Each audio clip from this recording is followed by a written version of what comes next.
Assalamualaikum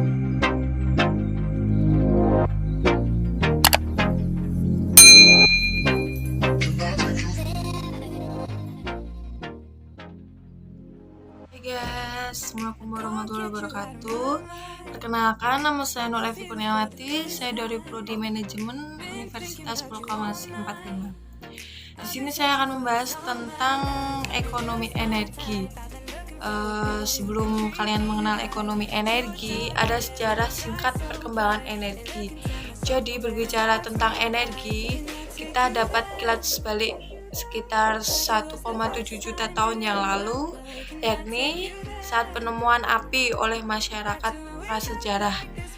Terkesannya sangat sederhana ya.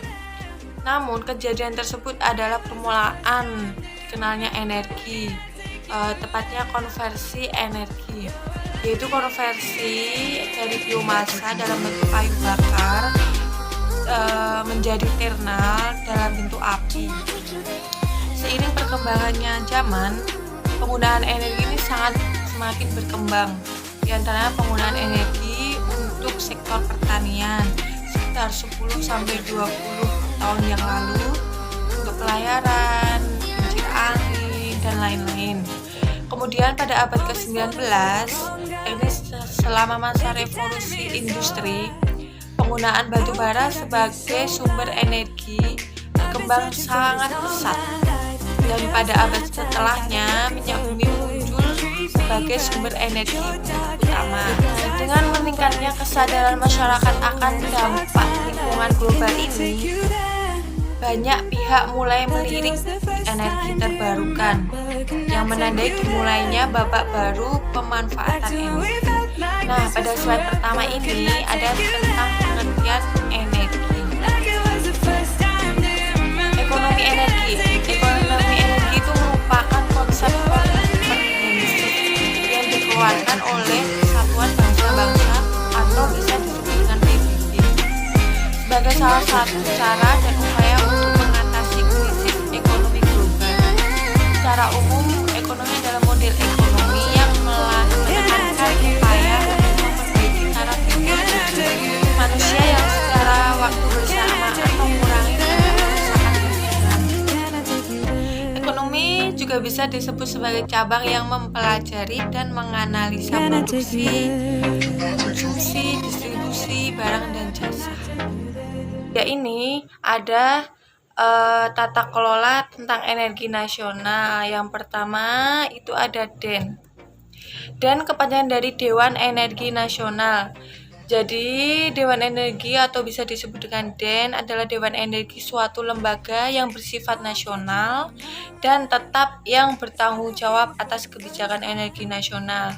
Dewan Energi Nasional itu terdiri dari pimpinan dan anggota. Dewan Energi Nasional terdiri atas ketua, presiden, wakil ketua, wakil presiden, dan ketua harian, yaitu menteri yang membidangi energi. Jadi, DEN itu bisa disebut sebagai pembangunan nasional Indonesia sebagai wujud dari cita-cita bangsa sesuai amanat pembukaan Undang-Undang Dasar 1945, merupakan suatu proses berkelanjutan yang perwujudannya dilakukan melalui pelaksanaan tahapan pembangunan. Salah satunya sumber daya yang harus tersedia untuk terlaksanaannya proses pembangunan yang berkelanjutan adalah kepastian jaminan pasokan energi untuk melaksanakan proses pembangunan tersebut. Manusia modern juga memiliki ketergantungan yang sangat tinggi terhadap energi. Pada dasarnya, peran energi sebagai bahan dasar yang penting dan strategis untuk kelangsungan hidup dan pembangunan manusia untuk mengikuti sejarah peradaban umat manusia. Dan juga memiliki tugas, yaitu merancang dan merumuskan kebijakan energi nasional untuk ditetapkan oleh pemerintah dengan persetujuan DPR. Yang kedua ada menetapkan rencana umum energi nasional dan juga menetapkan langkah-langkah penanggulangan kondisi krisis dan darurat energi. Yang terakhir ada mengawasi pelaksanaan kebijakan di bidang energi yang bersifat lintas sektor. Yang kedua ada KEN. kan yaitu Komite Ekonomi Nasional atau kemudian berubah menjadi Komite Ekonomi Industri Nasional pada tahun 2016, yaitu sebuah lembaga non-kementerian yang bertugas untuk membantu Presiden dalam mempercepat pembangunan perekonomian nasional. Anggaran yang berkenaan dengan kegiatan kan akan dibebaskan atau dibebankan kepada bagian dari anggaran Kementerian Koordinator Bidang Perekonomian. Kan juga memiliki 2 tugas, yaitu melakukan pengkajian terhadap permasalahan perekonomian nasional, perkembangan perekonomian regional dan global, serta menyampaikan saran tindak strategis dalam rangka mempercepat pembangunan perekonomian nasional kepada Presiden.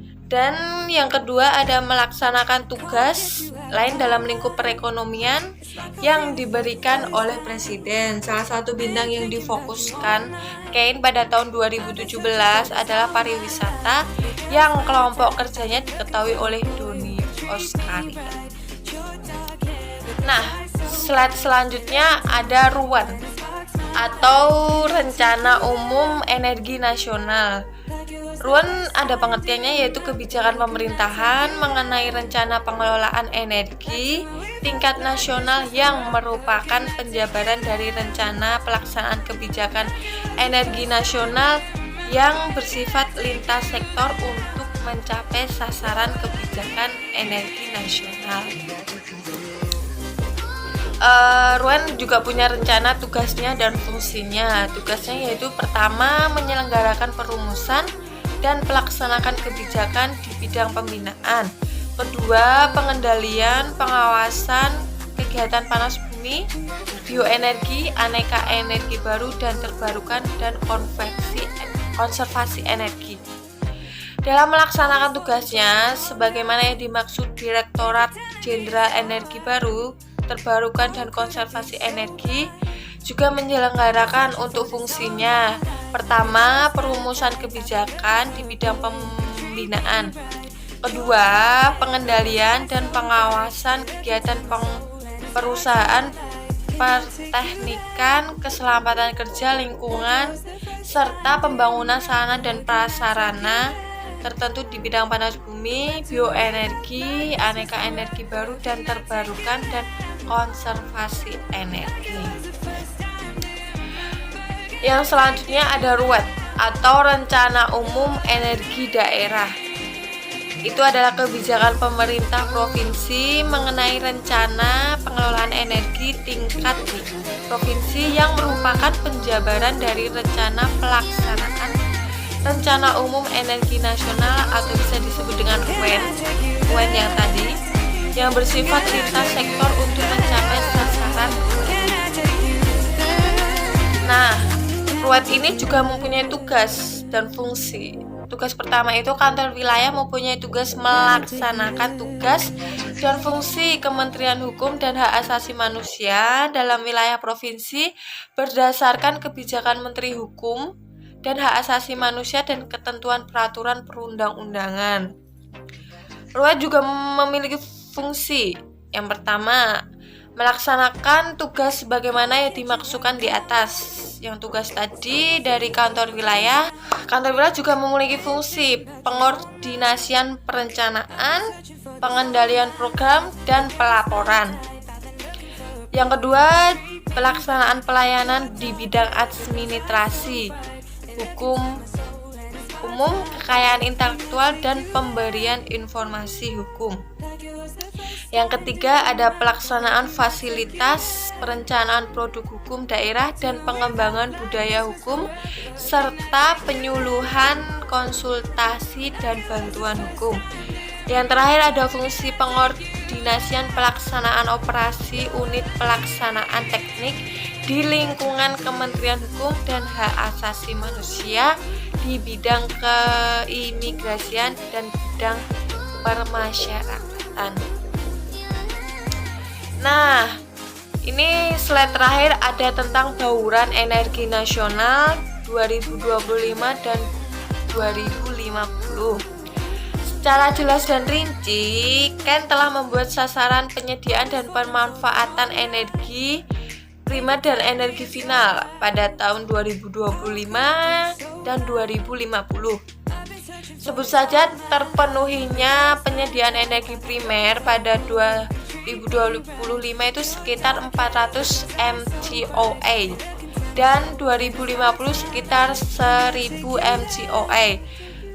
Terpenuhinya penyediaan per kapita pada tahun 2025 sekitar 1,4 COA dan 3,2 COA pada tahun 2050. Terpenuhinya penyediaan kapasitas pembangkit listrik sekitar 115 GW pada tahun 2025 dan 430 GW pada tahun 2050. Ken juga mengharuskan tercapainya pemanfaatan listrik per kapita sekitar 2.500 GWh dan 7.000 GWh. Dalam membuat proyeksi kebutuhan energi sampai dengan 2050 nanti, parameter utama yang digunakan adalah pertumbuhan ekonomi dan pertumbuhan produksi atau penduduknya. Proyeksi kebutuhan energi juga memperhitungkan potensi penghematan penggunaan energi di masa mendatang, baik di sisi pemanfaat atau demand side maupun di sisi penyediaan energi atau supply side-nya. Sebagai akibat dari kemajuan teknologi efisiensi atau mesin atau peralatan energinya dan tumbuhnya kesadaran masyarakat untuk melakukan penghematan energi. Nah, jadi itu tentang bauran energi pada tahun 2025 dan 2050 dan juga pengertian tentang Ken, Ruen dan juga Den ataupun pengertian dari energi. Apabila ada salah kata, saya mohon maaf. Terima kasih. Assalamualaikum warahmatullahi wabarakatuh.